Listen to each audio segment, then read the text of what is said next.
दोस्तों, आज हमारा साइंस का दूसरा वीडियो है जो कि हम केमिस्ट्री को कर रहे हैं। केमिस्ट्री में मेटल नॉन मेटल को इससे पहले हमने एक वीडियो बना रखा है, वो आप हमारे चैनल पे जाके उसे देख सकते हैं। आज का हमारा पहला प्रश्न है, निम्न में से कौन मूल तत्व है। निम्न में से कौन मूल तत्व है, मतलब ये फंडामेंटल एलिमेंट की बात कर रहा है। निम्न में से कौन मूल तत्व है। ऑप्शन है रेत, हीरा, संगमरमर और शक्कर। ठीक है, तो यहाँ पे आप देखेंगे तो मूल तत्व का कहने का मतलब है कि जो सिर्फ एक एलिमेंट से सिर्फ एक ही तत्व उसमें पाया जाता है। अगर रेत को आप देखेंगे तो रेत में सिलिकॉन भी मिल जाएगा, आपको मैग्नीशियम भी मिल जाएगा, ये दोनों मिल करके रेत बनाता है।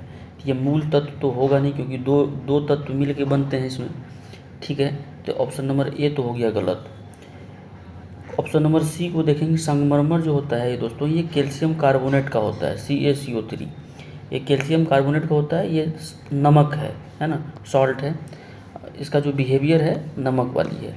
ठीक है, तो ये एक तत्व तो है नहीं, ये एक एलिमेंट है नहीं, क्योंकि ये कंपाउंड यौगिक है, तो ये भी हो जाएगा गलत।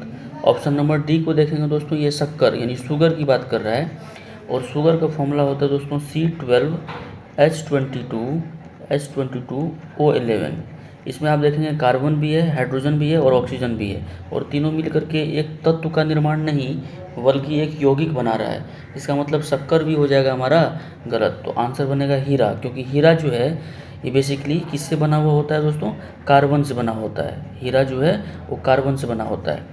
ठीक है, और हीरा की प्रॉपर्टी क्या है कि इसका रिफ्रैक्टिव इंडेक्स दोस्तों बहुत ज़्यादा होता है। इसका रिफ्रैक्टिव इंडेक्स जो होता है वो बहुत ज़्यादा होता है। रिफ्रैक्टिव इंडेक्स याद रखिएगा, इसका बहुत ज़्यादा होता है, लगभग होता है, आप याद रखेंगे 2.418 इतना। और रिफ्रैक्टिव इंडेक्स का कोई यूनिट भी नहीं होता, 2.418 इसका रिफ्रैक्टिव इंडेक्स होता है। और ये कार्बन का ही एक रूप है, और कार्बन अपने आप में एक तत्व है, इसीलिए हमारा सही उत्तर होगा हीरा। मूल तत्व जो है हीरा है। और कार्बन के साथ साथ हीरा के साथ साथ जो है आप ग्रेफाइट भी जानते होंगे। ग्रेफाइट और हीरा दोनों जो है कार्बन के एक अपरूप है, एलोट्रॉप्स है। ठीक है, और कार्बन की डेंसिटी, हीरा की डेंसिटी बहुत हाई होती है दोस्तों। इसकी डेंसिटी जो है लगभग आप देखेंगे तो 3 से लेकर के यानी 3.5 से लेकर के 3.53 ग्राम पर सेंटीमीटर क्यूब इसका डेंसिटी होता है। मतलब 1 सेंटीमीटर क्यूब में इतने ग्राम इसकी जो है मास होती है। तो इसका डेंसिटी बहुत ज़्यादा है। डेंसिटी बहुत ज़्यादा होने से इसकी हार्डनेस जो है बहुत ज़्यादा होता है। डेंसिटी ज़्यादा होने का मतलब क्या हुआ, कि मास पर यूनिट वॉल्यूम, मतलब एक यूनिट वॉल्यूम में मास कितना है वही डेंसिटी बताता है। तो यूनिट वॉल्यूम में मास की जो क्वांटिटी है हीरा में बहुत ज़्यादा होती है। और हीरा के अंदर दोस्तों एक फिनोमेना होता है, इसको बोलते हैं total internal reflection. Total internal reflection TIR, जिसकी वजह से ये अत्यधिक चमकीला दिखाई पड़ता है। ठीक है, आगे बढ़ें। अगला सवाल है दोस्तों कि कार्बन का शुद्ध रूप क्या है। हीरा, ग्रेफाइट, चारकोल या फ्लोरीन। तो कार्बन का शुद्ध रूप क्या है, ऑप्शन नंबर ए आपका हीरा सही उत्तर होगा, डायमंड। ठीक है, कह रहा है कि निम्न में से सबसे सख्त कौन सा है। सबसे हार्डेस्ट मटेरियल नोन जो है वो क्या है, हीरा है। अभी मैंने बताया आपको, ऑप्शन नंबर ए आपका सही उत्तर होगा। कह रहा है हीरे के संबंध में कैरेट का क्या होता है। कैरेट जो होता है आप समझते होंगे, 24 कैरेट, 22 कैरेट, ये बेसिकली उसकी भार को दर्शाता है। ऑप्शन नंबर बी आपका सही उत्तर होगा। कह रहा निम्नलिखित में से कौन सा कार्बन का एक रूप नहीं है। काजल, हेमेटाइट, ग्रेफाइट या चारकोल। चारकोल भी है, ग्रेफाइट भी है, काजल भी है। हेमेटाइट जो है ना दोस्तों, ये कार्बन का नहीं है, बेसिकली एक और है, किसका, Fe2O3 कहते हैं इसको। ये आयरन जो है, आयरन ऑक्साइड जिसको कहते हैं, हेमेटाइट उसका। यहाँ Fe2O3 में इसको प्रोसेस करके Fe2O3 नेचर में पाया जाता है। आयरन का ऑक्साइड है दोस्तों। ये आयरन का ऑक्साइड है, ये नेचर में पाया जाता है। इसको प्रोसेस करके, इसको प्यूरीफाई करके इसे आयरन ओर निकाला जाता है, आयरन मेटल निकाला जाता है। तो बेसिकली Fe2O3 एक ओर है, इसमें आयरन की मौजूदगी भी है और ऑक्सीजन की भी मौजूदगी है। ठीक है, इसमें कार्बन नहीं है, तो ऑप्शन नंबर बी हमारा सही हो जाएगा, हेमेटाइट। ठीक है कह रहा है कि निम्नलिखित में से कौन ऊष्मा और विद्युत का सुचालक है। ऊष्मा और विद्युत का मतलब हीट और इलेक्ट्रिसिटी का, हीट और इलेक्ट्रिसिटी का कंडक्टर है ना। तो हीरा नहीं है दोस्तों, एंथ्रासाइट कोयला होता है, नहीं है। ग्रेनाइट भी नहीं है, ग्रेनाइट बेसिकली कैल्शियम कार्बोनेट है ना। ग्रेफाइट है, ये भी कार्बन से बना होता है, ग्रेफाइट है। ऑप्शन नंबर डी हमारा सही होगा, है ना। ग्रेफाइट दोस्तों, ग्रेफाइट की खासियत क्या है, ग्रेफाइट की खासियत क्या है, इसका स्ट्रक्चर जो होता है ना, ये हेक्सागोनल होता है। क्या होता है, हेक्सागोनल होता है, हेक्सागोनल होता है। और हेक्सागोनल होने की वजह से क्या होता है, हर एक कॉर्नर पे, इसका स्ट्रक्चर में हर एक कॉर्नर पे एक इलेक्ट्रॉन फ्री होता है। एक इलेक्ट्रॉन क्या होता है, फ्री होता है। फ्री मतलब जो कि न्यूक्लियस से बहुत ज़्यादा फोर्स में बाउंडेड ना हो। तो फ्री इलेक्ट्रॉन का ही काम है दोस्तों क्या करना, इलेक्ट्रिसिटी को कंडक्ट करना, है ना। फ्री इलेक्ट्रॉन का ही काम क्या है, इलेक्ट्रिसिटी को कंडक्ट करना। इसीलिए ग्रेफाइट जो है ना दोस्तों, ये क्या हो जाएगा, विद्युत और हीट दोनों का सुचालक हो जाएगा। ग्रेफाइट एक नॉन मेटल है दोस्तों, और हीरा भी एक नॉन मेटल है, क्योंकि दोनों कार्बन से बना हुआ है। लेकिन हीरा जो है ये एक हार्डेस्ट मटेरियल है भाई साहब, लेकिन ग्रेफाइट जो है ये एक सॉफ्ट नॉन मेटल है ना। ये सॉफ्ट होता है, ये हार्ड नहीं होता। इसका उपयोग जो है ना लुब्रिकेंट्स में किया जाता है, मतलब स्नेहक में प्रयोग किया जाता है, स्नेहक में।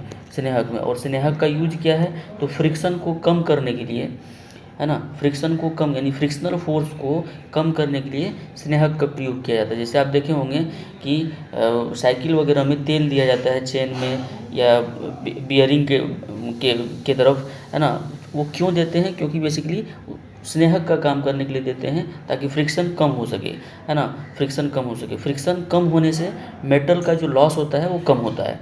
ठीक है, मेटल का लॉस कम होता है। तो ग्रेफाइट का यूज जो है स्नेहक के रूप में भी किया जाता है।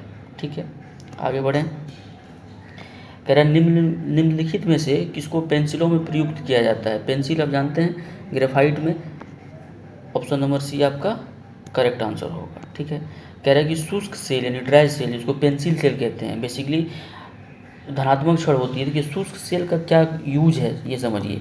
आपको कह दें कि ड्राई सेल करता क्या है, तो ड्राई सेल यानी शुष्क सेल जो है, शुष्क सेल यानी पेंसिल वाली बैटरी जो है वो करता क्या है, बेसिकली इसका काम है केमिकल एनर्जी को कन्वर्ट करना इलेक्ट्रिकल एनर्जी में। किसमें, इलेक्ट्रिकल एनर्जी में। ठीक है, केमिकल एनर्जी को कन्वर्ट करना इलेक्ट्रिकल एनर्जी में। तो इसमें क्या है, इसमें पूछ रहा है कि धनात्मक क्षण मतलब कैथोड की बात कर रहा है ना। धनात्मक क्षण मतलब कैथोड की बात कर रहा है। तो उसका उपयोग किस किया जाता है, ग्रेफाइट की। अगर यहाँ पूछता है ऋणात्मक क्षण का उपयोग, तो जस्ता होता। ठीक है, ये ऋणात्मक क्षण है ना, ये ऋणात्मक क्षण। और अगर धनात्मक पूछा है तो ग्रेफाइट इसका सही उत्तर होगा। कह रहे हैं निम्नलिखित में से कौन सा अच्छा स्नेहक, अभी मैंने बताया आपको स्नेहक यानी लुब्रिकेंट्स जो कि फ्रिक्शन को कम करता है, वो कौन है, तो ग्रेफाइट का चूर्ण है। ऑप्शन नंबर बी आपका सही उत्तर होगा। कह रहे हैं कि न्यूक्लियर रिएक्टर में प्रयोग किया जाने वाला विमंदक है, कौन है न्यूक्लियर रिएक्टर में, ऑप्शन नंबर बी आपका ग्रेफाइट सही उत्तर होगा। कह रहा है अगला प्रश्न है कि रेडियो कार्बन डेटिंग से किसका निर्धारण किया जाता है। तो रेडियो कार्बन डेटिंग से दोस्तों जीवाश्म की आयु, एज ऑफ फॉसिल्स फ्यूल, है ना, फॉसिल्स फ्यूल्स का अध्ययन किया जाता है। ऑप्शन नंबर डी आपका करेक्ट आंसर होगा। कह रहा है कि कच्ची चीनी को रंगविहीन करने हेतु प्रयोग किया जाता है किसका, कास्ट चारकोल का, चीनी का चारकोल का, एनिमल चारकोल का, या फिर नारियल का चारकोल का। तो इसका सही उत्तर होगा option number C, animal charcoal का। ठीक है, आगे बढ़ते हैं। कह रहा है कि रक्त तप्त कार्बन, मतलब रक्त तप्त कार्बन का मतलब बहुत हीट वाला कार्बन, बहुत हीटेड कार्बन। ठीक है, बहुत हीटेड कार्बन पर जलवाष्प प्रभावित करने पर प्राप्त होता है। क्या प्राप्त होता है, अगर बहुत ही हीटेड कार्बन पे आप अगर जलवाष्प प्रवाहित करते हैं तो आपको जल गैस मिलता है। जल गैस कोई, तो दोस्तों H2O की बात कर रहे हैं, जल गैस, है ना। अगर आपसे कोई कहे कि प्रोड्यूसर गैस क्या होता है, तो carbon monoxide plus N2, CO plus N2 मिलके क्या बनाता है, प्रोड्यूसर गैस बनाता है। एलपीजी है दोस्तों, इसको बोलते हैं liquefied petroleum gas, liquefied LPG, देखिए LPG liquefied petroleum gas. LPG basically दो कॉन्स्टिट्यूएंट से मिल के बना हुआ है, इसमें दो चीज़ों से मिल के बना हुआ है। कौन कौन, एक होता है ब्यूटेन, क्या होता है, एक ब्यूटेन होता है और दूसरा होता है प्रोपेन, क्या होता है, प्रोपेन। दोनों अलग अलग, ये हाइड्रोकार्बन है दोस्तों, ब्यूटेन भी है और प्रोपेन भी, दोनों हाइड्रोकार्बन है ना। दोनों में सिंगल बॉन्ड पाया जाएगा, दोनों मिल करके, यानी एलपीजी में ये दोनों अवयव पाया जाता है, ठीक है। अब सीएनजी है, ये सीएनजी है दोस्तों, क्या है, सीएनजी मतलब compressed natural gas, compressed natural gas. जैसे यहाँ पे नेचुरल गैस आ गया, तो नेचुरल गैस से आप समझ सकते हैं कि नेचुरल गैस से हमें एक चीज़ दिमाग में याद आता है, उसका नाम है CH4, मीथेन। तो सीएनजी का जो मुख्य अवयव है दोस्तों, वो CH4 है, मीथेन है, ठीक है। सवाल पूछता है कि सीएनजी का मुख्य अवयव क्या है, तो CH4 यानी मीथेन है। इसी को नेचुरल गैस भी कहते हैं, इसी को मार्स गैस भी कहते हैं, क्योंकि मंगल ग्रह पे इसकी मौजूदगी है, इसीलिए। आगे बढ़ते हैं, कह रहा है कि वह तत्व, अगला सवाल कहता है कि वह तत्व जिसमें सर्वाधिक श्रृंखला गुण दिखाई देती है। ये भी आप जानते ही होंगे, सर्वाधिक श्रृंखला गुण मतलब बहुत ज़्यादा जो क्या बनाता है, कंपाउंड बनाता है। तो आप जानते हैं कार्बन का ये काम है, क्योंकि कार्बन और हाइड्रोजन मिलकर के एक श्रृंखला में बनाता है। जैसे देखिए, ये भी एक कार्बन श्रृंखला है, ये कितना भी श्रृंखला जा सकता है। इवन आप जानते होंगे C60 भी बनाता है, जिसको बकमिंस्टर फ्लोरेंस कहते हैं, बकमिंस्टर फ्लोरेंस C60। ये कार्बन का 60 यानी 60 सीरीज तक जा सकता है। ये बहुत ही अधिक श्रृंखला गुण दिखाने वाला जो तत्व है वो क्या है, कार्बन है। ऑप्शन नंबर ए आपका सही उत्तर होगा। कह रहा है कि हीरे का जवाहरात के रूप में उपयोग उसके किस गुण पर निर्भर करता है ना। तो ऑप्शन नंबर बी आपका होगा, अपवर्तनांक पे निर्भर करता है। किस पे करता है, अपवर्तनांक पे करता है, ठीक है। कह रहा है कार्बोरेंडम निम्नलिखित में से किसका दूसरा नाम है। कार्बोरेंडम जो है किसका नाम है, तो सिलिकॉन कार्बाइड का नाम है। किसका नाम है, silicon carbide. Option number C आपका करेक्ट उत्तर होगा। अगला सवाल है दोस्तों हमारा, कह रहा है कि कोयले में निम्नलिखित प्रकारों में से किस एक में से शेष प्रकारों की अपेक्षा अधिक प्रतिशत अंश कार्बन होता है। अब देखिए, कोयले होता है दोस्तों 4 प्रकार का।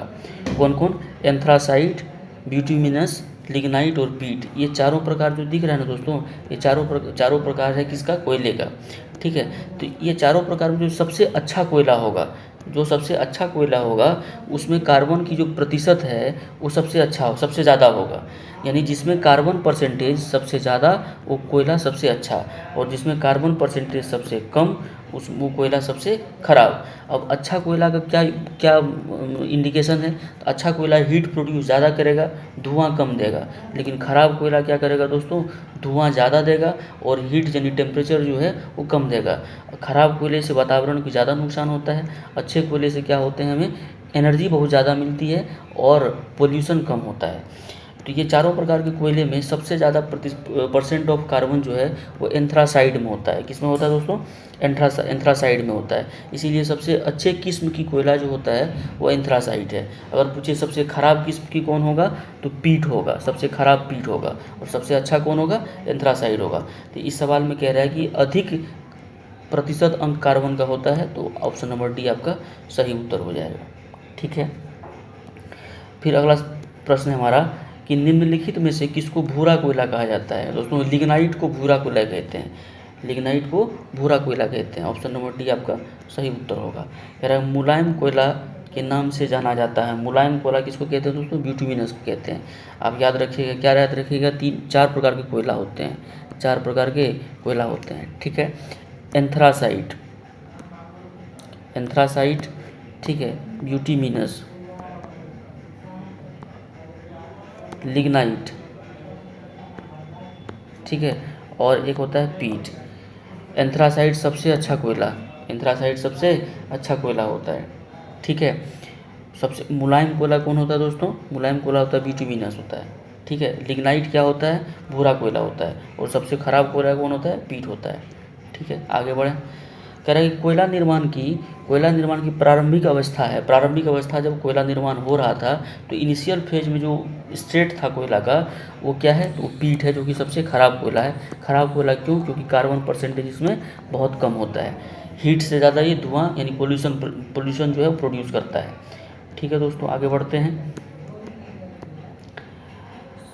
अगला प्रश्न है हमारा, कह रहा है कि सामान्य किस्म का कोयला है। सामान्य किस्म का कोयला है। सामान्य किस्म का कोयला कौन है दोस्तों? ब्यूटुमिनस है। ऑप्शन नंबर सी आपका करेक्ट उत्तर होगा।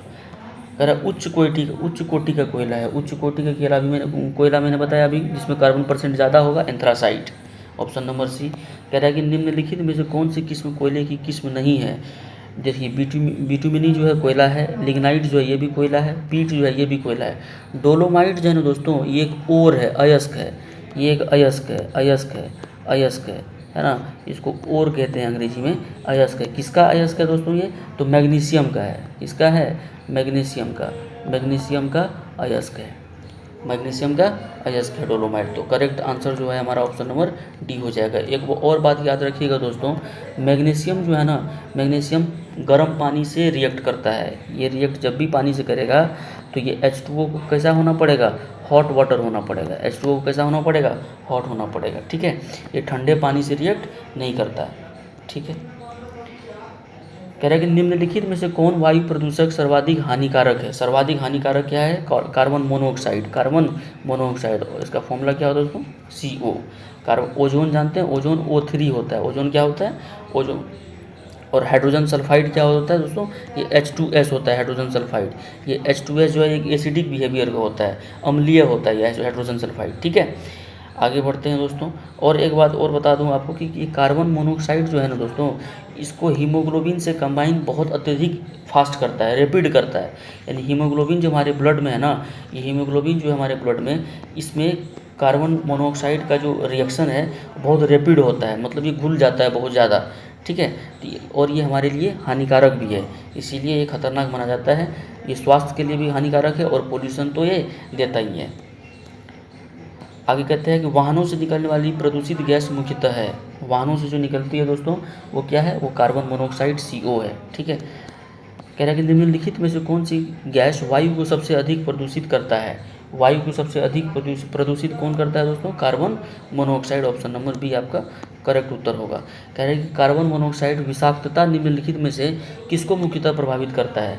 तो मैंने बताया था अभी, रक्त की ऑक्सीजन को वहन करने की क्षमता को घटा देता है। ऐसा क्यों करता है? क्योंकि ये हीमोग्लोबिन से बहुत फास्ट यानी बहुत रैपिड रिएक्शन करता है, मिक्स हो जाता है हीमोग्लोबिन में ये।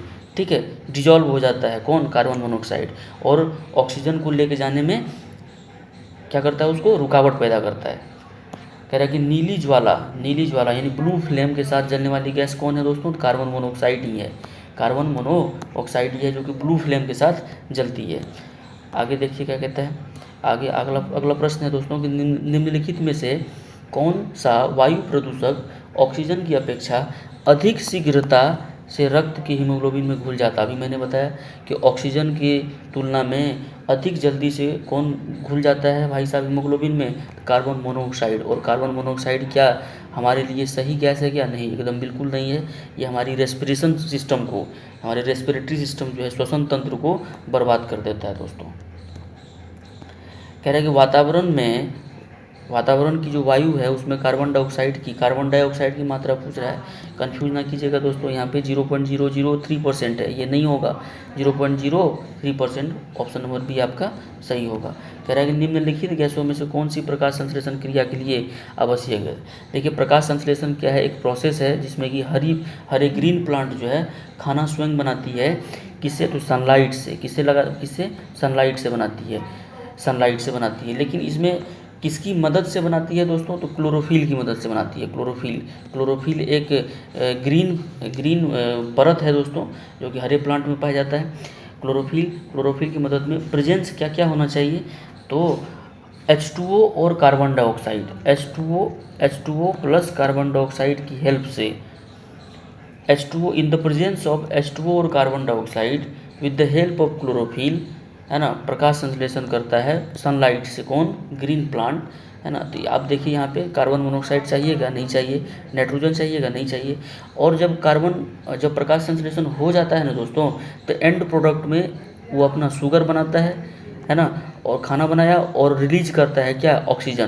तो ये तो प्रकाश संश्लेषण की बाद की क्रिया में यानी प्रोडक्ट में आता है। लेकिन प्रकाश संश्लेषण के दरमियान जो गैस हमें आवश्यकता होती है पौधों को, वो है carbon dioxide. Option number B आपका सही होगा। ठीक है, कह रहा है कि मुख्य विधि जिसके द्वारा वातावरण में CO2 गैस कम होती है। तो CO2 गैस ले करके कौन सा प्रोसेस होता है, तो प्रकाश संश्लेषण होता है। प्रकाश संश्लेषण में क्या होता है कि CO2 गैस को एब्जॉर्ब करता है कौन, प्लांट, और O2 गैस को, ऑक्सीजन को रिलीज करता है। तो CO2 गैस की कमी लाने में मदद कौन करता है, प्रकाश संश्लेषण। किसके द्वारा होता है, तो ग्रीन प्लांट और एल्गी वगैरह के द्वारा होता है। ठीक है, कह रहे हैं कि प्रकाश संश्लेषण में पौधों द्वारा निम्न में से कौन सी गैस उपयोग की जाती है, किसकी की जाती है, अभी मैंने बताया कार्बन डाइऑक्साइड का उपयोग की जाती है। कह रहा है कि रात को पेड़ के नीचे सोने की सलाह नहीं दी जाती है। ठीक है, नहीं दी जाती है क्योंकि तब इसमें क्या होता है, तो कार्बन डाइऑक्साइड का मोचन होता है। ऑप्शन नंबर ए आपका सही हो जाएगा। ठीक है, कह रहा है कि कार्बन डाइऑक्साइड गैस जल से अभिक्रिया करके बनाती है। देखिए क्या बनाती है, कार्बन डाइऑक्साइड गैस जल से अभिक्रिया करके क्या बनाती है। देखिए एक कार्बन क्या है, कार्बन डाइऑक्साइड क्या है, non metallic oxide, non metallic oxide. अच्छा, एक बात याद रखिएगा दोस्तों, नॉन मेटालिक हमेशा, जैसे कि मेटालिक ऑक्साइड, मेटल ऑक्साइड, देखिए याद रखिए, बताता हूँ आराम से समझिए इसको।